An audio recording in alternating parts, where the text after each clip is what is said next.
कोल्हापुरातील श्री विद्यालंकार क्लासेसमध्ये पालक मेळाव्याचं आयोजन करण्यात आलं होतं।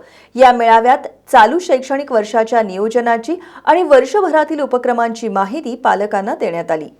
कोल्हापुरातील श्री विद्यालंकार क्लासेसमध्ये पालक मेळाव्याचं आयोजन करण्यात आलं होतं।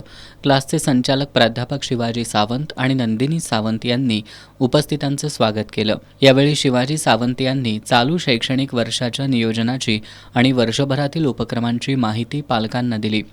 मेळाव्यात सन 2024-25 या शैक्षणिक वर्षातील 10वीमधील गुणवंत विद्यार्थ्यांच्या पालकांनी मार्गदर्शन केलं। या प्रसंगी अश्विनी फाळके आणि नीता कदम यांनी पालकांनी वेळेचं योग्य नियोजन केल्यास आणि त्या नियोजनाची काटेकोर अंमलबजावणी केल्यास विद्यार्थिनींच्या यशाचा आलेख चढताच राहतो असं सांगितलं। पालकांच्या शंकांचं शिवाजी सावंत आणि नंदिनी सावंत यांनी निरसन केलं। मेळाव्याला प्राध्यापक नितीन कुरणे, युवराज ढाणे, तुषार पाटील, सिमरन सय्यद, मेघा बाचणकर, अंजली भगत, अरुणा मोरे, संपदा पेटकर पाटील यांच्यासह पालक उपस्थित होते।